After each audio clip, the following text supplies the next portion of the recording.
It's all good, man. Listen, bro, I'm out here puffing on this MJ12 from Illusione Cigars, man. And we had the opportunity to do a review of these cigars. We did. You know what I'm saying? So that's going to be coming to you guys with a new segment that we got. We're thinking about calling it the 2-minute drill. The 2-minute drill. From a puff a minute. Puff a minute, 2-minute drill, man. So this is going to be one of the first cigars that you guys will see that we're reviewing on there.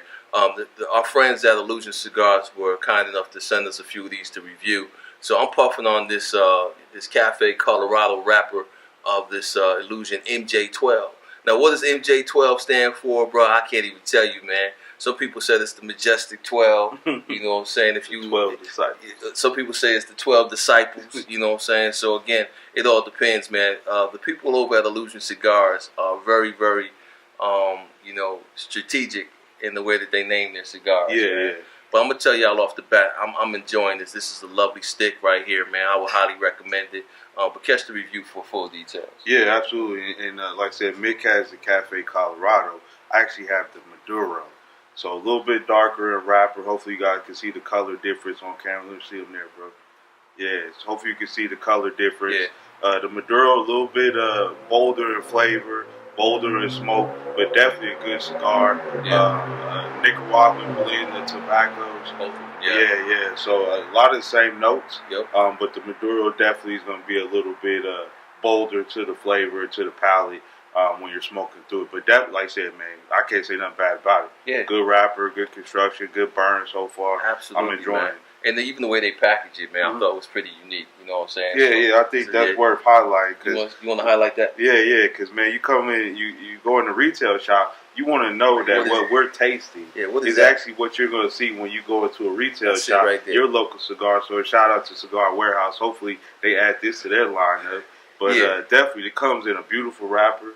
But it's more of a foil wrapper than a cellophane. Exactly. So it holds the flavor a little bit better, the freshness. Yep. So when you go to buy that cigar, take it home, it's not going to be dried out. You don't have to hurry up and throw it in a box because the freshness will be a little bit better for you. Absolutely. You know, I be tripping, man. Every time we sit down to do a puff a minute, my phone start blowing up with text messages and everything. I'm like, really, y'all? Yeah. They must know we filming. Exactly, man. And today, man, like I had the most wonderful weekend, bro.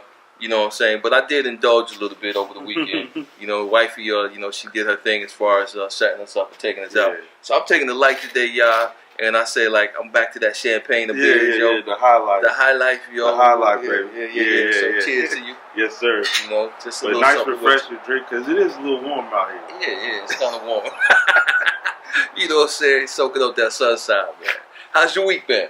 Man, it's been good. Okay. Hey, big news. What's up? We round the corner from each other. How about now, that, right? man? Yeah, now we neighbors. Now we neighbors. So the puff gonna be in the building much more often. Exactly. Like I said, we got some new segments coming to y'all, man. This is all God's plan for us to make this thing really work and make it pop. We had great success with the Cigar Aficionado event, the Big Smoke. David Savannah and everybody that really linked us up with some good people, man. And we got to see some old friends from ICPCR and from, the Big Smoke in previous years, but met some new friends. Exactly. Some new people we got acquainted with, Tattoo Pete from Tatuaje, our folks from Illusione. So, big shout outs to everybody we got up with at the pub. That was a fun weekend, man. It was. You know what I'm saying? That was a fun weekend, man. I got to admit, man, because this is really the first time we've been on camera to even talk about it a little bit. Yeah. You know what I'm saying? But the whole weekend was whirlwind, man. Like I said, Friday, man, we had such a good time, man. Like you said, we got some interviews. Hopefully you guys have been catching, some of the interviews or, some of the still photos, on the IG feed and stuff like that. Or you've been to YouTube and you've already seen the interviews. Long episode, man. I mean, 26 minutes, you know what I'm saying? That's a long time for a YouTube video. I'll admit that. But the feedback that I've been getting, man, cats is like, yo, man, I never sit down and watch 26 minutes of YouTube. Yeah. But it was so good that we stayed on it. And we tried to keep it moving, man, from interview to interview to interview, so you didn't kind of stay with anybody too long. And, man, we got Alec, we got Bradley from Alec Bradley, we got Rocky. We got the groups, the folks from Oliva, which is also a sub segment of Rocky. So, all those guys was in the building, man. Yeah, exactly, man. And Oscar? Oscar. You know what I'm saying? Yeah. Oscar's good well. people. AJ Fernandez, man. He gives a good interview, even though unfortunately we don't understand what he's saying. I get bits and pieces, man. But I would not try to interview him in Spanish, bro. I'm not gonna show y'all how limited I am. You know what I'm saying? I'll stick to hola and adios. I'll have to tell him, más espacio, por favor. There you go. For my Spanish speakers out there. There it is. But yeah, man, anyway, great weekend, man. And then, like I said, back-to-back great weekends for me. Yeah. Because wifey was like, you know what, baby, we ain't did nothing in a while. You know, we need to get out there and hang out a little bit. I said, baby, just go ahead and plan it. Whatever you want to do, we'll do it. Well, why'd I give her carte blanche like that? You know what I'm saying? Because, man, I got off work on Friday. She did the staycation thing, so we stayed over at the Wynn, man, which was hot and everything. We went out to dinner to Buddy V's, which is wonderful, man. If you're here in Las Vegas, Italian restaurant, man, I would recommend that as well. After Buddy V's, man, we went to the show at the Wynn, Le Rêve, The Dream. And, bro, when I tell you that, that's nothing short of amazing. Have you seen that one? I have not. Nothing short of amazing, man, because it's a water show, you know, and, so it's a water show and, you know, lots of diving, dancing, singing, all that. But, bro, it's amazing to me, man, that cats could do so much in the water, you know, in the high dive and all that stuff. It was good, man. And you know that's a 10-foot pool. That's crazy, dude. 10-foot pool. It's really in the middle of a casino. And they dropping from the ceiling in that bad boy, man, you know. Yeah. So that was pretty hot. And then, on Saturday, right? Yeah, that was Friday. So Saturday, we hung out some more, man. Went to lunch or whatever. But the highlight for Saturday night was I got to go see one of my idols. You know what I'm saying? You talk about American idols. You talk about Motown. You talk about, you know, legends and icons still in the game. Man, I got to go see Diana Ross. Real American idols, though, not the Fox American idols. I got to see Diana Ross, bro. Yeah. You know what I'm saying? And for me, man, it just doesn't get much better. Diana Ross, man, Miss Ross is still looking good, still sounding great. You know, and the show was popping, man. You know what I'm saying? So yeah, it was her last show. You know, I'm told she'll be back in February for another, another residency. But that show was awesome, man. Her son Evan was in the audience. He actually was sitting right in front of us. Where did he come from? You know, was sitting right in front of us and stuff like that, man. So yeah, it was a good time, man. Yeah, absolutely. That was my weekend. Yeah. Well, I guess you know, man, we always come together. We talk about maybe some stuff we saw in the news or got to retouch some things that was on our mind. Yeah. One of the things I do want to definitely bring up, man. You know, we both live in North Las Vegas. Yeah. We've had quite a few tragedies with young people killing each other. Yes. So we've had a few different shootings that have occurred in the area, near campus, on campus, and what have you. We had Cane Springs incident, an incident at Legacy High School. I think it's worth bringing up because I think it's reminiscent of a time when I was younger and in high school, and we had a lot of kids getting shot, and I felt like maybe the news wasn't covering it, or maybe it wasn't occurring as much over the last 10, 12 years. But it seems to be a wildfire of that type of occurrence again, and it makes me wonder: is it now this generation is suffering from some new issues that we're not as familiar with, that we need to get acquainted with so that we can start addressing them? Because the issues that are coming up, it's not for no reason. Yeah. It's not as senseless as people think it is. Mm-hmm. These kids have a problem. There's an issue. There's something they're dealing with that we're not talking about, whether it's mental health, which we talked about before, family structures, you know, what have you. It could be any number of things. And like you said, grandparents are getting younger and younger because now you have the 35 and 40-year-old grandmother versus the 55, 60-year-old grandmother, and you know, you have those complexities. Exactly. So there's so many different dynamics to it, and you know, still the fathers are not as mature. Even if a father is in the household, I wonder how mature that father is that is in the household. Okay. Is he spending a lot of time playing video games when he could be doing stuff with his kids? I mean, is he still being selfish and worrying about the new Jordan release when he could be spending time with his kids? Right. You know, there's so many different things that I know as a younger man, you know, that are coming up that I know I have friends of mine that still struggle with, that maybe it could be contributing to some of the issues we're seeing with these kids. But definitely, we gotta put a stop to it. Whatever it takes, we gotta have some kind of action that takes place to make sure we put a stop to it. Absolutely, man. You know, Jay, you said a mouthful right there. You know, and I'm curious when you're talking about the struggles of young people today, are we just really looking at our community, or is it more universal across, right? Because again, we've seen young people suffer, with the Columbine type situations and stuff that were outside of the African American community. So the question that I have is it young people on a whole across the board, or is it just really targeted to one? Because I think every community, man, every culture has challenges that are, in and of themselves. Yes. Right. Yeah. But when you see young people across the board being affected, to me, that's really a failure of the previous generation to either instill the right type of values that you were talking about a little bit earlier, or even recognize when some of these young people are struggling. Yeah. You know what I'm saying? And offering help. And the problem is that, in my mind, is that a lot of times, because these parents or young grandparents haven't had the opportunity to deal with their own stuff. Yeah. Right? Yeah. That they don't know how to deal with it in their children. Exactly. So, my generation, our millennials, they call us, a lot of us are latchkey kids as well. We grew up in single parent households.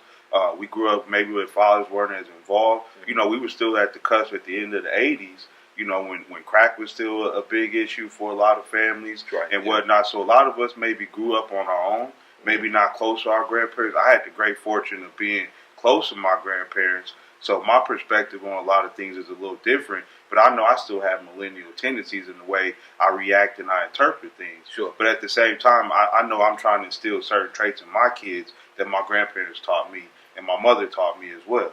So latchkey did not start with millennials. No, it did not. Because I was a latchkey child, and I thought that being a latchkey child, and I'm like at the tail end of the baby boomers, right? Yeah.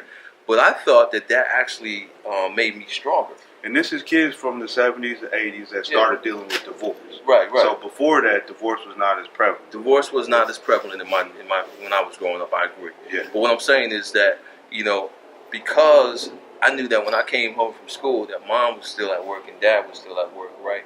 And my instructions were to come in the house and lock the door. Don't open that door for nobody. Yeah. But bro, that's how I learned how to cook. Yeah. I didn't burn the house down. I almost burnt the house down once, but I didn't burn the house down. But that's how I learned how to cook. You know what I'm saying? That's how I learned how to, to fend for myself and, to make sure I didn't have to depend on mom or dad to come home to help me with homework. That's if I was doing homework, guys. I'm just going to keep it real with you. Yeah. But, I had my own set of friends. Yeah. You know what I'm saying? I had my life wasn't... Don't let me stop your thought process. Yeah. I do have to say this, bro. What's that? For our IG people, man, we coming up close to our time limit. Oh, word, so word. please catch the rest of the episode on YouTube. Absolutely. Make sure to follow us on Instagram. Yes. Facebook. We'll post the links to the rest of the episode. Right. So our IG people, we love you. Keep up with us. The phone. Hey, we're going to switch over to camera 2 right now and finish the rest of the episode.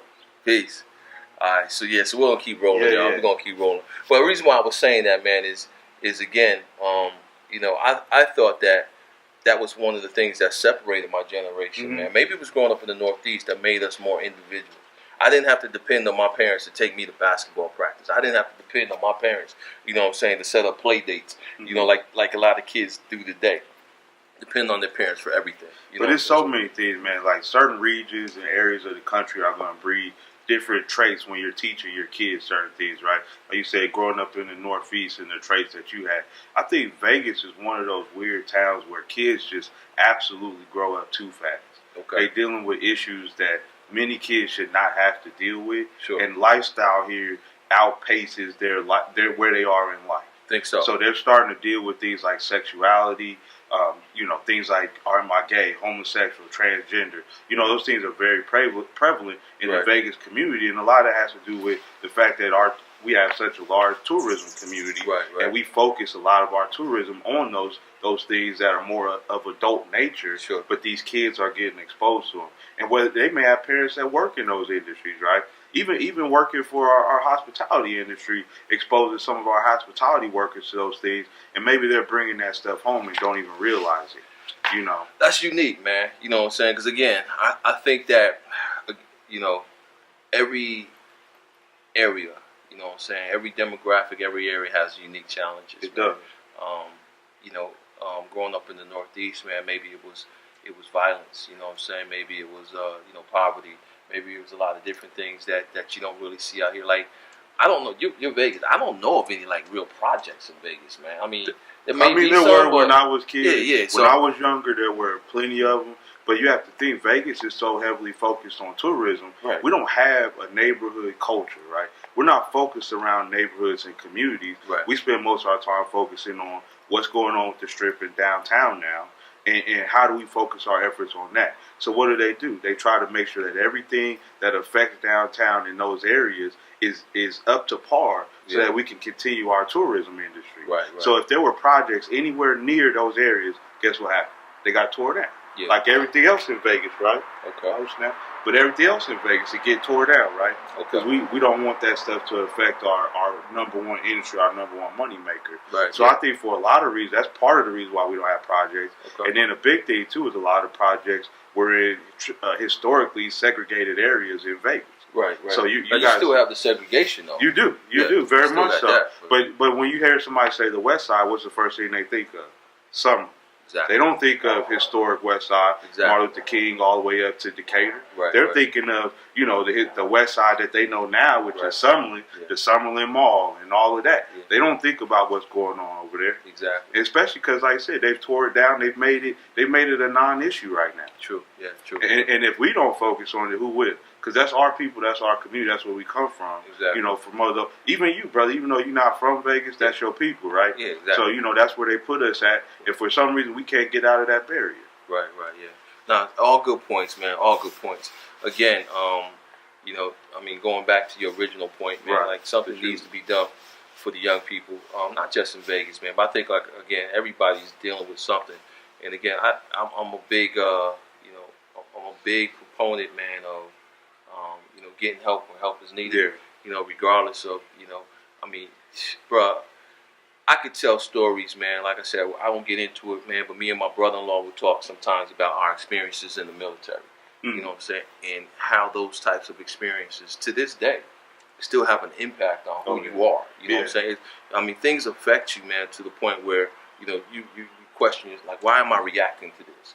You know what I'm saying? Or why am I feeling closed in right now? And, why do I have this escape mentality, fight or flee or whatever the case is and stuff like that. A lot of that goes back to the training, man, and some of the things that you may have experienced and stuff. I've lost friends in the military, and things like that. So again, bro, you don't know what young people are dealing with because they haven't had that type of trauma, but there's still trauma. You know what I'm saying? And it's all relative. And that's definitely what I would say. It's all relative. It's between they took you as a young man, trained you up, and then put you in some situations that people don't see every day, right? Right, yes. Similar to what's going on with these kids. Yeah. They're going through things that when we look at our lives now, we're successful black men, that we don't look at as normal situations. These kids are dealing with on a regular basis. Right. And they're getting thrown into situations that on a normal basis, kids should not have to deal with. But they're having to deal with it, and they're not making and I can't say this, I don't want to judge them, but the decisions they're making are not